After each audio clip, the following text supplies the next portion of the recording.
Bonjour à tous, bienvenue dans ce nouvel extrait de la formation Excel dans laquelle nous allons voir comment contrôler les données au moment de la saisie. Ça veut dire concrètement que vous pouvez définir des règles bien précises de saisie. Par exemple, vous autorisez les données comprises entre telle et telle valeur. Et si l'utilisateur, ça peut être vous, ça peut être un de vos collègues par exemple, ne saisit pas les données conformément à ces règles de contrôle que vous avez définies, eh bien la saisie est refusée avec évidemment un message qui explique à l'utilisateur ce qui ne va pas. C'est également ce sujet qui permet, vous avez peut-être déjà vu ça dans certains tableaux, de définir des listes déroulantes dans certaines cellules. C'est-à-dire vous avez dans certaines cellules des petites flèches, en cliquant dessus, vous déroulez une liste d'options et donc vous pouvez cliquer sur l'une de ces options pour remplir automatiquement la cellule avec le contenu que vous avez sélectionné. C'est ce qui permet aussi notamment de garantir une cohérence dans la saisie de certaines listes d'informations. Donc voilà, je vous souhaite d'apprendre plein de choses dans ce nouvel extrait de cette formation et je vous souhaite une excellente journée. À bientôt. La validation des données. Alors en quoi consiste cette fonctionnalité d'Excel? C'est une commande que vous avez dans l'onglet données. Vous voyez ici et validation des données ici. Donc on va voir tout de suite en quoi ça consiste. Quand vous faites une saisie dans Excel, vous n'avez pas a priori de contrôle. Je m'explique. Quand on attend dans un tableau par exemple un nombre, rien n'empêche l'utilisateur, ni que ce soit vous, le concepteur du tableau, ou c'est encore pire quand c'est un autre utilisateur que vous qui utilisez le tableau, parce que vous pouvez très bien être en position de quelqu'un qui conçoit des tableaux pour que d'autres utilisateurs les remplissent par la suite. Eh bien, il est important de pouvoir contrôler la saisie, c'est-à-dire de pouvoir refuser une saisie qui n'est pas conforme à ce qu'on attend. Donc, ça peut être très gênant d'une part par rapport au type de données si, effectivement, dans un tableau, on attend un nombre et que l'utilisateur tape un texte, mais ça peut être encore plus gênant, ça peut être aussi gênant si on attend un nombre qui devrait, pour être cohérent, être compris par exemple entre 0 et 50, et que l'utilisateur tape 3000. Vous voyez, parce que si des calculs dépendent de cette valeur, ça peut complètement fausser les calculs que vous avez mis en place à partir de ces données. Donc, vous avez, évidemment, c'est pas une obligation, mais dans certaines situations, c'est très pratique, vous avez la possibilité de définir des règles de vérification des saisies que l'utilisateur va faire sur certaines cellules et de refuser la saisie si la saisie de refuser cette saisie si elle ne correspond pas à un minimum de cohérence que vous attendez. Alors démonstration ici, j'ai ici, comme toujours je vous laisse ouvrir le fichier exercice mentionné en dessous. Ok, donc là l'exercice s'appelle exercice données validation. Vous avez ici donc des clients, j'en ai mis une quinzaine comme ça au pif. J'ai ici des montants, donc ça correspond à des ventes réalisées auprès de ces clients, et le but c'est de saisir un taux de remise. Bon, par contre, le taux de remise maximum qui est autorisé, c'est le taux qui est indiqué ici, c'est-à-dire 20%. Si on saisit plus que 20%, on considère que c'est une erreur de saisie, ou alors que c'est aller au-delà de ce qui serait raisonnable par rapport notamment à la marge de l'entreprise. Donc, on va vouloir ici, alors je vais d'abord sélectionner les cellules et appliquer d'avance un format pourcentage. Pourquoi ? Parce que le problème c'est que si je tape par exemple 12, et ben c'est pas 12%, pour lui c'est 1200%, ça obligerait donc que je tape à chaque fois %. Voyez, et le problème c'est que pour éviter à l'utilisateur d'entrer à chaque fois %, et ben j'ai fait CTRL Z pour annuler la dernière action, je peux sélectionner d'avance toutes les cellules que j'ai besoin de saisir en pourcentage et appliquer le format % ici. Voyez, du coup, si je saisis 12, et ben c'est 12%. Et en réalité, techniquement parlant, eh ben c'est 0,12. Vous voyez, dans une autre cellule à côté, je dis égal cette cellule et il va m'afficher 0, il m'affiche 12% parce qu'il le formate comme ça. Donc je vais recommencer. En fait, je vais vous montrer ça autrement. Je vais appliquer tout simplement ici un format standard et on voit que c'est 0,12. CTRL Z pour annuler. Donc vous voyez, c'est intéressant de formater à l'avance une zone de cellules dans laquelle vous êtes censé saisir tel ou tel type de données numériques. Bien, c'est un petit détail en passant. Donc toujours est-il que là, ce que je voudrais, c'est que sur cet ensemble de cellules, au moment de la saisie, l'utilisateur ne puisse pas dépasser 20%. Donc je sélectionne ma plage, je vais dans l'onglet données, et là je vais choisir validation des données. Alors quand je clique là-dessus, il y a 3 options qui sont proposées, on va les voir successivement, je vous rassure. On va commencer par la principale de ces options, c'est-à-dire validation des données. Vous remarquez que, comme pour beaucoup de commandes, il y a une explication ici de ce qu'est censé faire cette commande. Donc je vais prendre validation des données, et donc l'onglet options, il est assez mal intitulé, assez mal nommé, puisqu'en fait c'est l'onglet principal, et en fait son paramétrage est comment dire, primordial, c'est l'onglet le plus important de cette commande, puisque c'est justement là-dedans que vous allez définir votre contrôle de saisie. Donc on va dire qu'on autorise non pas tout, parce que par défaut on autorise tout type de saisie, mais alors pas des nombres entiers, des nombres décimaux, parce que par exemple 12%, 20%, 50%, ça correspond à un nombre décimal, 20% c'est 0,2. Donc je vais dire que j'autorise un nombre décimal. Là vous avez des opérateurs préconfigurés qui sont disponibles, compris entre eux, non compris entre eux, égal, supérieur, inférieur, etc. Donc là je vais dire que j'autorise des nombres décimaux qui sont inférieurs ou égales à, parce qu'on peut aller jusqu'à 20%. Et donc le maximum ici, eh ben, je vais dire que c'est ça. Donc la cellule qui contient 20%. Là c'est très intéressant parce que vous devez penser, c'est un peu con que ce soit pas prévu par Microsoft, et ça fait des années qu'on a remonté le problème, mais ça fait des années que ça change pas. Bon, c'est pas grave, hein, ils font ce qu'ils veulent, hein, c'est les rois du pétrole maintenant. Enfin, un peu moins avec Google, mais enfin, c'est quand même toujours plus ou moins les rois du pétrole sur la bureautique. Là, quand vous pointez la cellule, il vous pointe la cellule en relatif. Alors attention, et la démonstration tout de suite d'un cas de fonctionnalité Excel qui s'appuie justement sur les dollars qu'on a vus juste avant.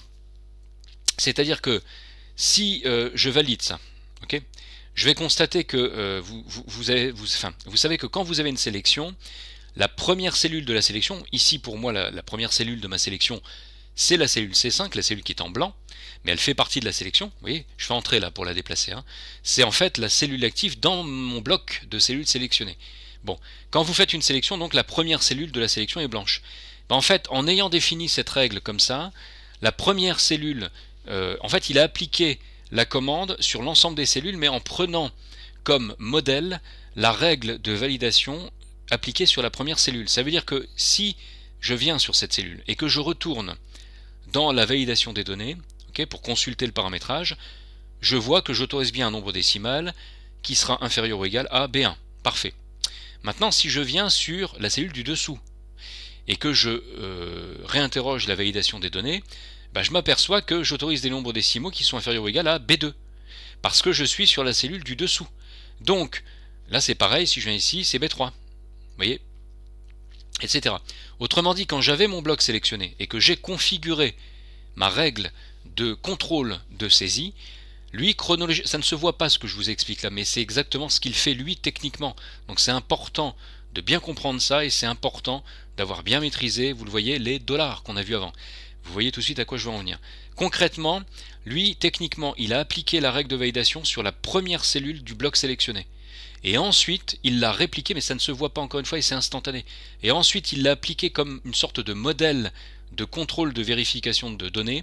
Il a appliqué cette règle sur les cellules du dessous, en ajustant les adresses de l'adresse de la cellule qui sert de référence pour notre contrôle de validation. Autrement dit, là je resélectionne mon bloc, d'accord, je retourne dans la validation des données, et là, moi j'avais pointé la cellule B1, mais il aurait fallu au moins que je bloque la ligne, de sorte que lorsque lui va opérer la recopie de la règle de validation en dessous, eh ben, il ne décale pas B1, cellule de référence, en B2, B3, B4, mais que ce soit toujours B1. Alors là aussi, vous pouvez bloquer tout si vous voulez. Je fais F4 ici, comme pour les formules. Mais il faut au moins bloquer la ligne pour que lui ne décale pas la référence à ce taux de remise maximum. Du coup, là, si je viens ici et que je tape, par exemple, 14%, tout va bien. Si je tape, au lieu de 14%, 21%, là, il va râler. Et il me dit, cette valeur ne correspond pas aux restrictions de saisie, de validation de données pour cette cellule. On va voir qu'on peut changer le message. Et donc il me propose de réessayer, donc de retenter la saisie, d'annuler la saisie ou d'avoir de l'aide, mais on s'en fout. Si je viens ici en dessous ou ici, peu importe, et que je saisis pareil 25%, il va me jeter, parce que là, en fait, sur chacune des cellules, vous voyez, je suis ici, si je vais dans la validation des données, on voit qu'il a bien gardé la référence AB1 telle qu'elle. Il n'a pas décalé la référence. Et c'est bien, hein, c'est ce qu'il fallait. Il n'a pas décalé la référence AB1 en B2, B3, B4. D'où l'importance non seulement dans le cadre de formules, mais vous le voyez, dans le cadre de commandes Excel, de fonctionnalités, c'est-à-dire en fait de techniques Excel qui ne relèvent pas nécessairement des formules. Là, il s'agit d'empêcher la saisie d'une donnée qui ne serait pas cohérente. Et là aussi, on fait référence à cette notion d'adresse relative ou d'adresse absolue ou mixte, c'est-à-dire en fait une adresse qui est bloquée de sorte qu'on évite l'ajustement lors de l'application, en l'occurrence ici, de la commande sur des cellules adjacentes. Ok ? Bien, on continue, je resélectionne mon bloc, je retourne dans validation des données et vous avez vu que le message qui apparaît est un message générique, standard, qui vous dit en gros c'est pas bon. Maintenant, dans l'onglet message de saisie, on peut, si on veut, non pardon, c'est pas celui-ci, c'est alerte d'erreur. Celui-ci, je vais vous en parler, mais après. Alerte d'erreur ici vous permet de définir un message, pardon, un message d'erreur sur mesure spécifique qui va être affiché lorsque l'utilisateur va se tromper. Donc, on peut mettre un titre ici, on peut mettre ici erreur ou taux incorrect. Ok.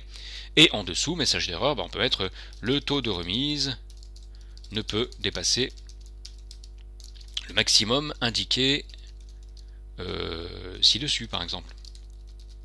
Voilà, ok.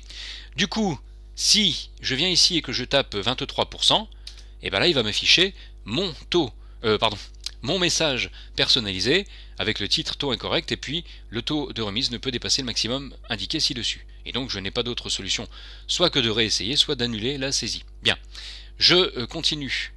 Dans ce même onglet, validation des données, vous avez ici un style, une rubrique style, une liste déroulante, qui propose a priori, on a l'impression que ça ne propose que l'aspect de l'icône qui va apparaître dans le message. Vous voyez, stop, c'est la croix rouge, enfin la croix blanche plutôt sur un fond rouge. Ça montre que c'est une erreur sérieuse. Avertissement, c'est le petit point d'exclamation sur un panneau jaune. Et puis information, c'est le petit i en bleu. Mais en fait, ça a une importance sur le comportement. Si je prends avertissement comme icône, et que je saisis un taux qui n'est pas correct, il me signale toujours que le taux de remise ne peut pas dépasser le maximum indiqué, mais par contre, il me demande si je veux continuer. Et si je dis, si je dis non, en fait, il attend que je ressaisisse autre chose, vous voyez. Mais si je dis oui, voulez-vous continuer? Oui, en fait, il force la saisie à aller au-delà de la règle de contrôle que j'avais établie. Autrement dit, ça peut être intéressant quand vous faites des contrôles de saisie comme ça. Parce qu'il ne faut pas non plus être trop binaire. Tout ne peut pas être régi par des règles d'une manière absolument fiable à 100%. Je m'explique. Vous pourriez très bien avoir un commercial qui sait parfaitement que la limite du taux de remise c'est 20%, mais qui va mettre 25% volontairement parce que c'est un client qu'il prospecte depuis un an ou deux. Il a eu énormément de mal à lui faire enregistrer sa première commande, et donc pour vraiment l'accrocher, il a décidé de faire un geste au-delà de la limite autorisée, une sorte de dérogation si vous voulez. Et donc si le système refusait bêtement tout ce qui est au-delà de 20%, votre commercial il prend l'écran puis il le casse en deux, parce que ça fait 2 ans qu'il essaie de harponner le client avec des tas d'arguments. Donc effectivement, il faut laisser cette liberté à l'utilisateur, de dire ok, j'ai compris, je vais au-delà, parce qu'on l'informe quand même, on lui dit oh attention, normalement c'est 20% au maximum, est-ce que tu es sûr? Et si l'utilisateur valide, il ne peut pas dire après j'ai pas fait gaffe, puisque le système lui a demandé, a attiré son attention, et c'est lui qui a confirmé en toute connaissance de cause après avoir lu le message qu'il allait au-delà de la limite autorisée. Ok, voilà. Et puis information, c'est un peu la même chose, sauf que c'est un peu moins clair à mon avis, parce que là, si je mets 35%, il me dit le taux ne peut pas dépasser, ok ou annulé. Donc ok, on a l'impression qu'on dit ok, j'ai compris le message, et en fait, ça valide la saisie. À mon avis, si vous voulez laisser la liberté à l'utilisateur de choisir, de faire une dérogation et d'aller au-delà, d'aller à l'encontre de cette limite, il vaut mieux prendre le deuxième type d'icône. Ok.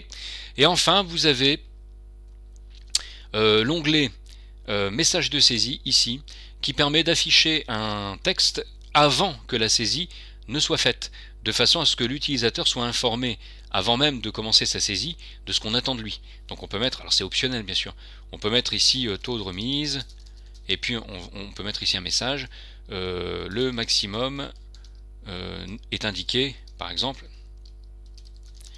ci-dessus. Voilà. Ok. Bien, du coup, vous voyez, quand je suis ici, il ne se passe rien. Dès que j'arrive sur une cellule qui contient un taux de remise, eh ben, j'ai une petite infobulle qui m'informe de ce qu'on attend de moi dans cette cellule et qui disparaît évidemment dès lors que je vais sortir de la plage sur laquelle j'avais défini ces règles de validation de données. Ok ? Donc voilà pour le contrôle de saisie. Je vous laisserai regarder et explorer et tester par vous-même d'autres situations. Vous avez compris le principe. Il me reste à vous dire une petite chose intéressante qui sert à normaliser essentiellement la saisie que vous allez faire. Pardon, j'ai zappé un peu l'écran pendant une seconde. Vous avez la possibilité de proposer à l'utilisateur, vous avez peut-être vu ça dans certains tableaux, de proposer à l'utilisateur de choisir dans une liste déroulante une option plutôt que d'être obligé de la saisir. Supposons ici que j'ajoute une rubrique que je vais appeler commercial et le but c'est d'indiquer sur la ligne quel est le commercial qui est à l'origine de la remise. Vous voyez, bon, c'est un exemple qu'on imagine comme ça en live, hein. On suppose bien que le commercial il a ses clients attitrés, il a son portefeuille de clients et qu'un client ne peut pas passer par un commercial ou par un autre et ensuite un troisième tous les jours. Vous voyez, bon, on le sait bien, mais c'est un exemple que je prends, ok ? Et donc on suppose que ici le but ce serait que l'utilisateur, pour pas qu'il risque de se tromper, de faire une saisie hétérogène, par exemple Dupont ou P.Dupont ou P.espace Dupont ou etc. Vous voyez, soit amené à sélectionner dans une liste déroulante le nom du commercial qui est à l'origine de la remise. Donc pour ça, je vais aller sur la feuille 2. Si vous n'avez pas la feuille 2, je vais la supprimer, vous voyez ici. Si vous n'avez pas la feuille 2, comme d'habitude, vous cliquez sur le petit plus ici et vous générez une nouvelle feuille, vous voyez. Alors elle s'appelle feuille 3, mais le nom provisoire, on s'en fout. On sait très bien qu'on peut renommer la feuille, hop, et puis on peut l'appeler par exemple commerciaux, vous voyez. Bon, ou je l'appelle autrement, peu importe. D'ailleurs cette feuille on peut la masquer hein, au passage. Si vous voulez masquer une feuille, vous pouvez faire un clic droit, choisir masquer ici, puis ensuite vous pourrez la réafficher en passant par un menu. Mais je m'égare un petit peu, peu importe. Donc ici, je vais mettre les noms des différents commerciaux. Donc je vais mettre Dupont, ou je mets des prénoms, peu importe. Hein. Donc Eric, Philippe, ok, Albert, Catherine, ok, Sophie, Émilie, et puis Pierre, ok. Voilà. Bien. Donc là j'ai mis les différents commerciaux dans une feuille. Alors je suis pas obligé de les mettre dans une feuille à part, mais c'est plus propre parce que ça évite d'encombrer la feuille sur laquelle vous êtes censé utiliser, exploiter cette liste déroulante. Donc je vais sélectionner mes commerciaux, enfin ma colonne commerciaux. Je vais dans validation des données et là dans options, je déroule autorisé pour choisir liste. Ok, là il va me demander quelle est la source, donc je clique dans la rubrique source et je vais dans la feuille commerciaux sélectionner la liste des différents commerciaux. Je fais OK pour valider et du coup, en fait, je peux dérouler ici la liste et choisir Albert ici. Là, je peux dire voilà le commercial c'est Sophie, là le commercial c'est par exemple Émilie, etc. Donc l'avantage, c'est que je peux dire voilà, là j'applique 17% de remise, ok, et c'est par exemple Pierre qui fait la remise. Vous voyez ? Et donc si je me trompe, c'est-à-dire que si parce que je ne suis pas obligé de dérouler la liste non plus, je peux très bien saisir moi-même. Qu'est-ce que j'ai comme j'ai Albert, j'ai Philippe, j'ai pas encore utilisé. Je peux très bien saisir moi-même Philippe, vous voyez. Mais si je me trompe, par exemple, admettons que je mets un P, en fait, il me dit cette valeur ne correspond pas. C'est-à-dire que je ne peux pas avoir des saisies légèrement différentes ou franchement différentes que celles que j'ai autorisées clairement par le biais de la liste. Donc, l'autre vertu, c'est que ça va normaliser votre saisie et notamment si vous alimentez par ce biais-là une base de données en vue d'appliquer des filtres automatiques pour ceux qui connaissent et en vue de sélectionner des données selon un groupe bien précis, au moins vous êtes sûr que vous ne raterez pas certaines données parce que toutes les données qui sont rattachées au commercial Albert ont bien été saisies Albert, sans erreur, sans faute d'orthographe, sans oubli de lettres, sans coquille ou quoi que ce soit. Okay, donc non seulement c'est assez confortable, mais en plus ça évite complètement les fautes de saisie, les fautes de frappe hein, et les erreurs de saisie. Donc voilà pour cette commande validation des données. Enfin, ce qu'il faut dire, c'est que vous avez la possibilité d'entourer les données qui ne sont pas valides. Je m'explique. Je vais retirer cette règle de validation. Donc là, je sélectionne mes cellules, je vais dans validation des données et je vais dire que j'efface les... non, je vais dans validation des données validation des données, et là je vais dire que j'autorise tout. Voilà. Là je vais mettre à l'avance une cellule, une valeur qui va être supérieure au taux de 20%. Donc là je mets 25%, et puis ici admettons 32%, d'accord? Je sélectionne ensuite mes cellules, je vais dans validation des données, ok, et je vais dire que j'autorise des nombres décimaux qui sont inférieurs ou égaux au maximum qui est ici, et je bloque au moins la ligne, on a vu pourquoi, je fais ok. Il ne râle pas tout simplement parce que la commande de validation des données n'est prise en compte que lors des saisies qui sont postérieures à la définition de la commande. Autrement dit, si au moment où vous avez configuré votre commande, il y avait déjà des cellules qui étaient saisies avec des données qui étaient erronées par rapport aux règles de validation, bah lui il s'en fout, il considère que les saisies avaient été faites avant, donc il ne bronche pas. Là où ça peut être intéressant, là où la commande peut être intéressante, c'est que si je resélectionne mes données et que je déroule validation des données, je peux dire que je veux entourer les données non valides. Alors là, ça paraît évident parce que on est sur un tout petit tableau de Mickey qui fait 15 lignes, mais quand vous avez un tableau qui fait plusieurs centaines ou plusieurs milliers de lignes, entourer les données non valides, c'est vachement pratique, parce que quand vous défilez très rapidement d'écran en écran toute la hauteur, faites défiler toute la hauteur du tableau, et ben vous repérez très rapidement par des petites ellipses rouges comme ça, les données qui ne sont pas conformes aux règles de validation que vous avez définies. Voilà pour, puis bien sûr dans validation des données, on peut dire, une fois qu'on a repéré visuellement les anomalies par rapport aux règles de saisie, on peut dire qu'on veut effacer les cercles de validation. Ok? Donc voilà pour cette commande de validation des données. C'est pas un truc absolument indispensable et obligatoire, mais c'est quand même bien pratique et ça tend à normaliser effectivement, ou en tout cas à qualifier, à rendre plus qualitatif le contenu de vos tableaux par rapport à des règles de cohérence minimum. Voilà, vous avez compris de toute façon le principe. J'ai tendance, ça c'est mon expérience de formateur, j'ai tendance à blablater beaucoup. Donc voilà pour ce sujet. On se retrouve dans la vidéo suivante tout de suite, si vous êtes prêts, si vous êtes dispo. Moi je suis à fond les manettes, mais sinon c'est quand vous voulez, c'est l'intérêt des formations en ligne, vous le savez. On va maintenant aborder un nouveau grand axe, un deuxième grand axe dans cette formation. Jusqu'à présent, on a vu finalement des techniques qui correspondaient aux techniques courantes dans Excel, aussi bien en termes de formules qu'en termes de fonctionnalités, de mise en forme, de formules de base, etc., des paramètres de mise en page pour l'impression, enfin bref, tout ce qui était courant. Maintenant, on va aborder des choses un petit peu plus velues, donc c'est pas pour le plaisir de complexifier les choses, loin de là, c'est au contraire très intéressant, parce que vous allez commencer à avoir de plus en plus de puissance avec Excel, grâce à toutes les fonctionnalités et fonctions qu'on va aborder maintenant. Donc on se retrouve, si vous êtes en forme, on se retrouve tout de suite. Sinon, prenez un peu de vitamine, reposez-vous, détendez-vous, allez prendre l'air, et on se retrouve quand vous voulez.